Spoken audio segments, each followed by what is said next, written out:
उत्तराखंड विधानसभा में विपक्ष ने संसदीय कार्य मंत्री प्रेमचंद अग्रवाल के बयान का जताया विरोध। कांग्रेस प्रदेश अध्यक्ष ने भाजपा को दी खुली चुनौती, कहा भाजपा में दम है तो गिरफ्तार करके दिखाए।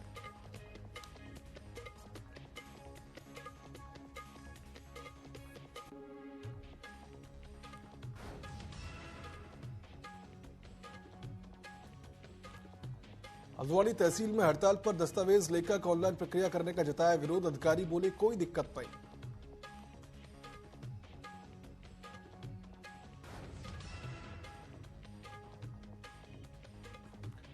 रुड़की में कासूनी को लेकर दो पक्षों में खूनी संघर्ष। दो पक्षों में जमकर चले लाठी डंडे। महिला समेत 6 से ज्यादा लोग घायल। आरोपियों की तलाश में जुटी पुलिस।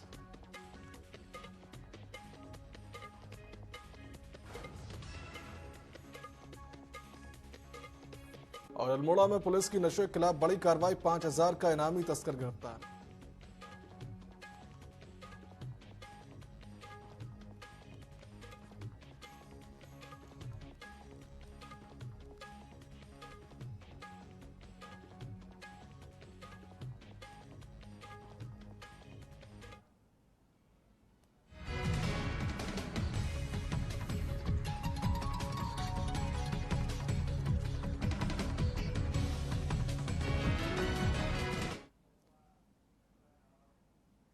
नमस्कार, स्वागत है आप सभी का न्यूज अपडेट की इस बुलेटिन में। मेरा नाम है सिद्धांत त्रिपाठी। रुक करते उत्तराखंड की खबरों की ओर, जहां सबसे पहले शुरुआत करते हैं एडवोकेट संशोधन विधेयक की, जो कि 2025 के खिलाफ देश भर में, माफ कीजिएगा, एडवोकेट संशोधन विधेयक 2025 का है, उसके खिलाफ देश भर में वकीलों का विरोध प्रदर्शन जारी है। आपको बता दें कि वकीलों ने नारेबाजी कर इस विधेयक का विरोध जताया और इसे वापस लेने की मांग की है।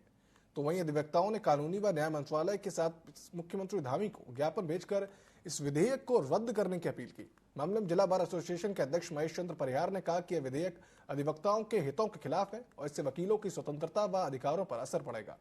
उन्होंने सरकार से इस बिल को तुरंत वापस लेने की मांग की है।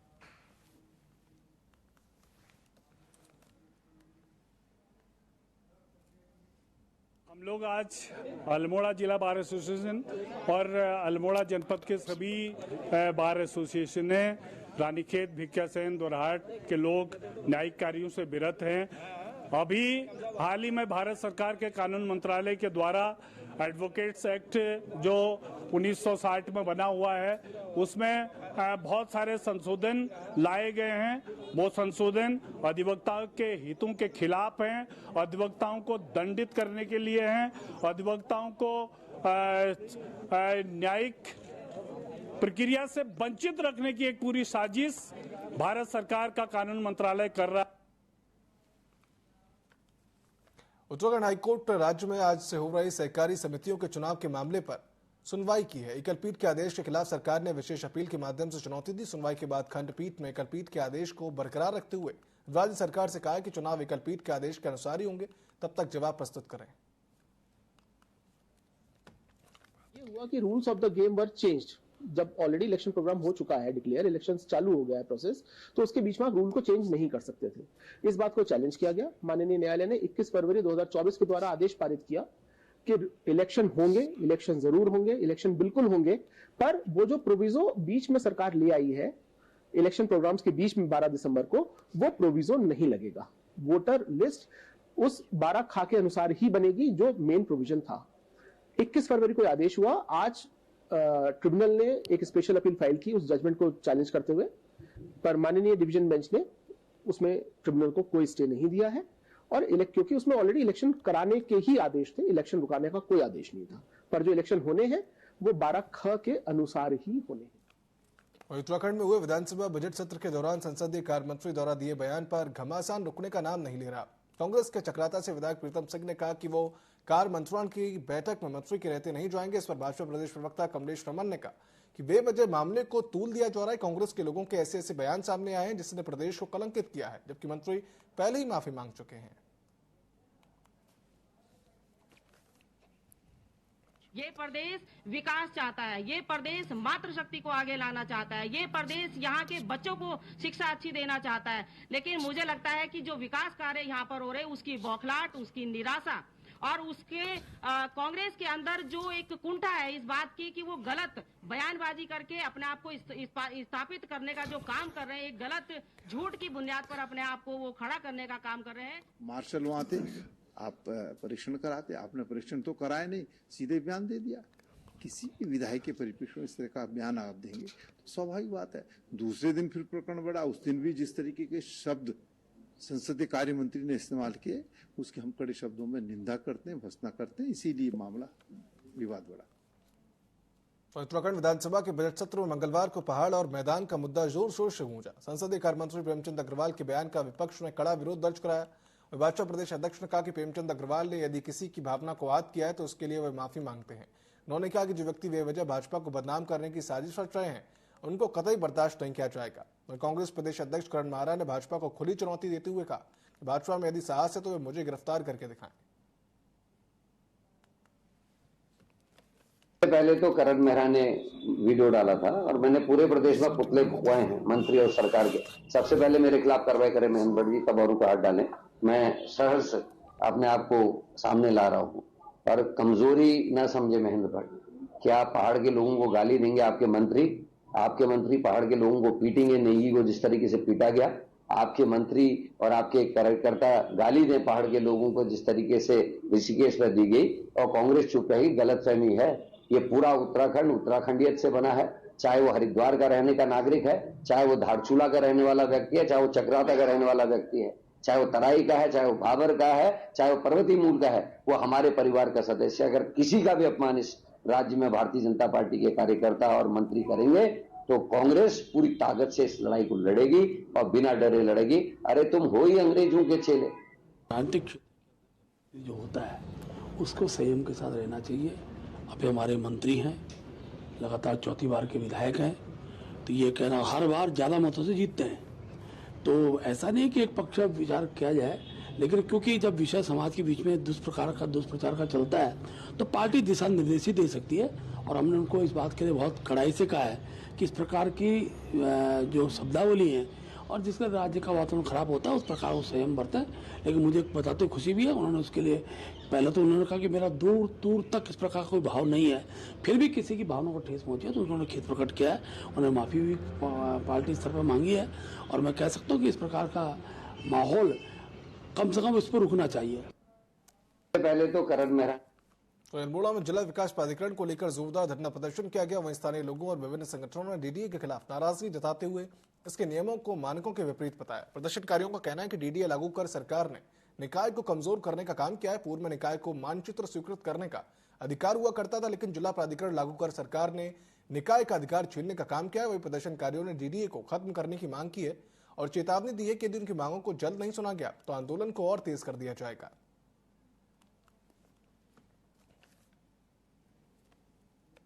74वां जो संविधान संशोधन है उसके तहत ये प्राविधान किया गया है कि निकायों को मजबूत किया जाएगा, निकायों को और सुदृढ़ किया जाएगा। लेकिन हमारी ये सरकार जो है वो निकायों को नितांत कमजोर करने पर तुली हुई है। जो अधिकार उनको पहले से दिए गए थे, स्वतंत्रता के पहले से ही जो अधिकार उनको दिए गए थे वो इस सरकार ने छीन लिया है। 74वां जो संविधान संशोधन है। प्रदेश का सबसे बड़ा सरकारी अस्पताल दून अस्पताल स्वास्थ्य विभाग के दावों पर पलीता लगाता हुआ नजर आ रहा है। ग्राउंड जीरो पर जाकर इलाज के लिए आए मरीजों से जब टीवी 24 संवाददाता ने बात की तो सभी आए हुए मरीजों और उनके तीमारदारों का साफ आरोप था कि अस्पताल से उन्हें कम दवाई दी जाती है और ज्यादातर दवाई बाहर से लिखी जाती है।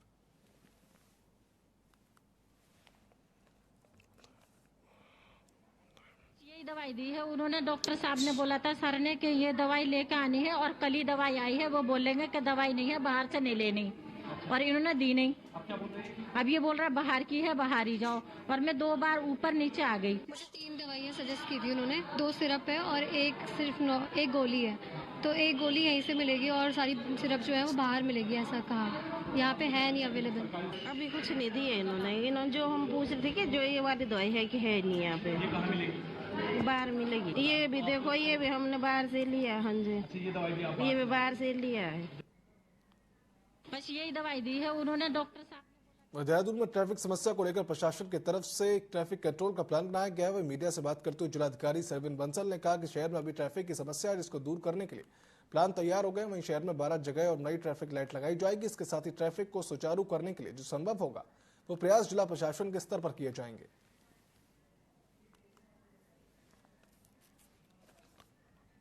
सप्ताह पब्लिक को डेडिकेट किया जाएगा, जो वहां पे हमने क्लासिफाइड पार्किंग नीचे डेवलप की हैं विद कलर कोडिंग, जो हमारे फीडर वाहन थे आईएसबीटी के लिए, और जो उसका अनयूज्ड एक लेन पोर्शन था जो कारगी के लिए डाइवर्ट होता है, उसको भी विद ड्यू मानक वहां पर डिवाइडर्स, रिफ्लेक्टर्स, साइनेजेस के साथ डेवलप कर लिया गया है। तो जिससे होगा कि जो नीचे हमारा जाम लगता है वो ऊपर से डाइवर्ट हो जाएगा टुवर्ड्स कारगी, वहां पे काफी राहत मिलेगी लोगों को। हल्द्वानी तहसील में दस्तावेज लेखक हड़ताल पर चले गए। दस्तावेज लेखकों का कहना है कि रजिस्ट्री समेत यूसीसी के अन्य प्रक्रियाएं ऑनलाइन होने के चलते उन्हें कई परेशानियों का सामना करना पड़ रहा है। उन्होंने शासन से सभी काम मैनुअल कराए जाने की मांग की। इधर अधिकारियों का कहना है कि प्रक्रियाओं के ऑनलाइन होने से किसी को कोई दिक्कत नहीं आएगी।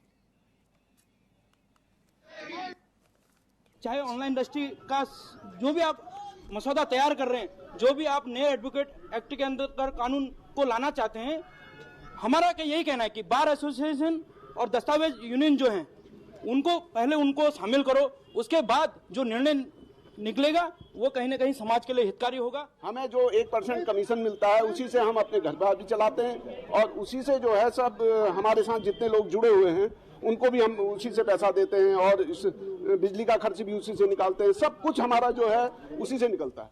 रजिस्ट्री लिख करके तो रजिस्ट्री ऑनलाइन अपलोड की जाएगी, तो रजिस्ट्री तो लिखना मैंडेटरी रहेगा, तब भी राज भी है। तो लेस होने से क्या मतलब, पेपर लेस होने का मतलब पेपर लेके उनको रजिस्ट्री ऑफिस तक नहीं आना है, बट पेपर तैयार करके उसे अपलोड तो करना ही पड़ेगा ना। रजिस्ट्री लिख करके उसे ऑनलाइन तो अपलोड करना पड़ेगा ना, पीडीएफ बना करके, तो उसे उनके काम पर कोई फर्क नहीं पड़ने वाला है। देहरादून से पहुंची 3 सदस्यीय कायाकल्प टीम ने नैनीताल के जिला मुख्यालय हॉस्पिटल का निरीक्षण किया। टीम ने वहां मेडिकल स्टाफ, स्वास्थ्य सुविधाओं समेत साफ सफाई का जायजा लिया। कायाकल्प टीम के सदस्य डॉक्टर विक्रम सिंह ने बताया कि कायाकल्प टीम हॉस्पिटल की व्यवस्थाओं से संतुष्ट है। हॉस्पिटल में कुछ सुधार की जरूरत है ताकि मरीजों को और भी बेहतर सुविधाएं मिल सके।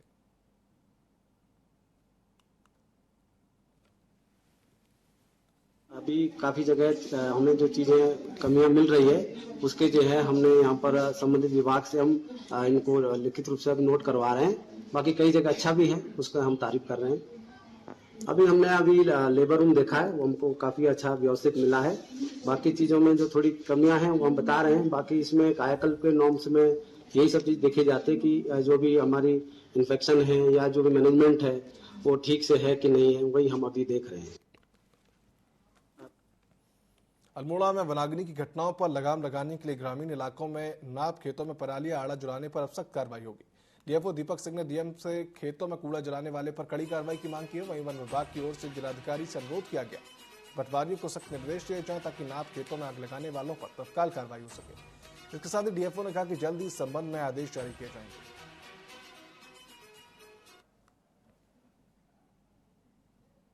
तो जो पराली है, जो आड़ा जलाते हैं, उसके खिलाफ कार्रवाई करने का जो अधिकार है वन विभाग को प्रत्यक्ष रूप से नहीं है, लेकिन इसमें जो हमारे पटवारी लेवल के जो कर्मचारी अधिकारी हैं वो जरूर इसमें कार्रवाई कर सकते हैं। और इसी संबंध में मैंने जिलाधिकारी से भी बात की है कि आपके स्तर से एक स्ट्रिक्ट निर्देशन चला जाए नीचे स्तर पे कि यदि गाँव में या नाप खेतों में कोई आग लगाते तो उनके खिलाफ कार्रवाई की जाए। और इस संबंध में जल्द ही जल्द एक आदेश जारी होने जा रहा है और मैं उम्मीद करता हूँ कि इसकी वजह से पूरे जनपद स्तर पर कार्रवाइयाँ की जाएंगी।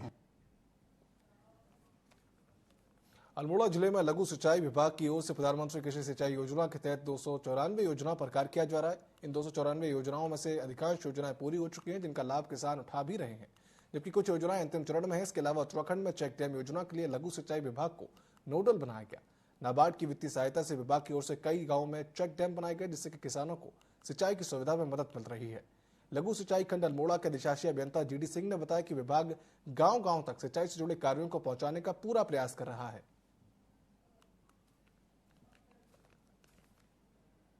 294 योजनाओं पर हमारा काम चल रहा है, तो जिसमें से अधिकतर हमारी योजना अब अंतिम वर्ष है उसका कंप्लीशन का, तो अंतिम वर्ष में हमारी सभी योजनाएं कंप्लीट कर ली जा रही हैं और जिसमें जहाँ जहाँ योजनाएं हमारी उनके जो ग्रामवासी या कृषक हैं उनको भरपूर लाभ उनको दिया जाए। जैसे कि सरकार की मंशा है कि कृषकों की आय दोगुनी करने का, तो उस पर हम कृषकों की आय दोगुनी करने की कोशिश कर रहे हैं। दूसरा, भारत सरकार से लेकर के हमारी सरकार की मंशा है कि जो पानी जो हमारा व्यर्थ जा रहा है बह करके, तो उसके क्षेत्र में हमको उत्तराखंड सरकार में नोडल चेक डैम का नोडल बनाया गया है, तो हम उस पर काम कर रहे हैं।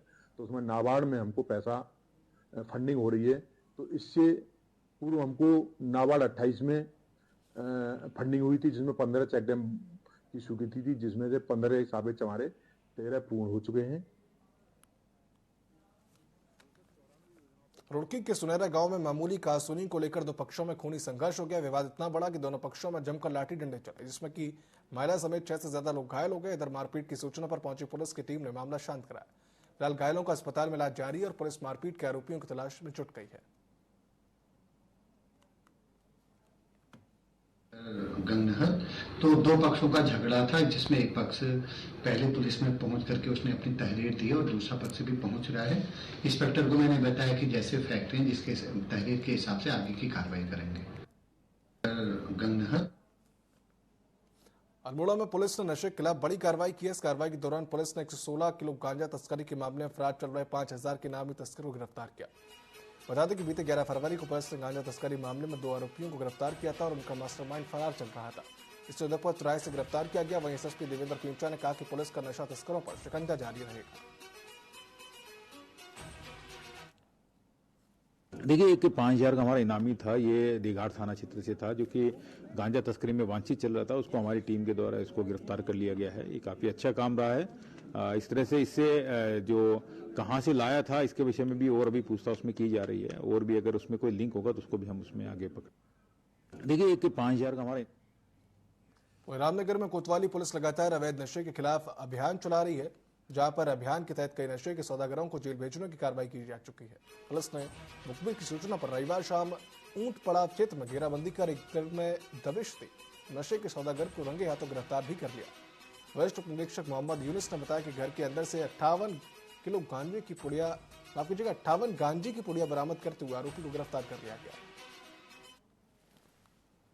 तो हमारे द्वारा पुलिस टीम के द्वारा एक गांजा तस्कर मुजफ्फर अली को उसके घर से लगभग 58 पाउच गांजे के साथ गिरफ्तार किया है। गिरफ्तार कर उसको माननीय न्यायालय रिमांड हेतु भेजा गया है। तो हमारे द्वारा रुड़की के निजी होटल में उत्तराखंड ज्योतिष परिषद के अध्यक्ष ने मीडिया से बात की। रमेश सेमवाल ने बताया कि 1 मार्च को उत्तराखंड ज्योतिष परिषद 80वां अखिल भारतीय ज्योतिष सम्मेलन का आयोजन करने जा रहा है, जिसमें देश भर के विद्वान व प्रसिद्ध ज्योतिषाचार्य भाग लेंगे। आचार्य रमेश सेमवाल महाराज ने बताया कि ज्योतिष सम्मेलन रुड़की में आयोजित होगा, जिसमें कि 150 से अधिक ज्योतिषाचार्यों को आमंत्रित किया गया है।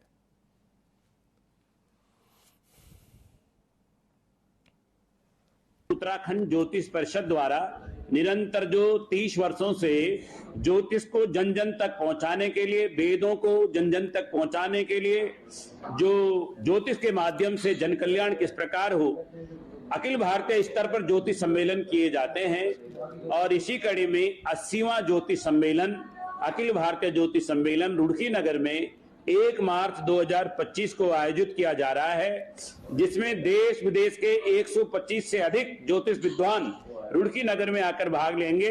इस पर ज्योतिष वैज्ञानिक अनुसंधान किया जाएगा और 1 मार्च 2025 को शनिवार के दिन रुड़की नगर में आम जनता को भी निशुल्क हम उसमें ज्योतिष के माध्यम से निशुल्क उनको सलाह देंगे कि अपने घर का वास्तु किस प्रकार ठीक करें, अपने घर का ज्योतिष के माध्यम से आज किस प्रकार आप अच्छा कर सकते हैं।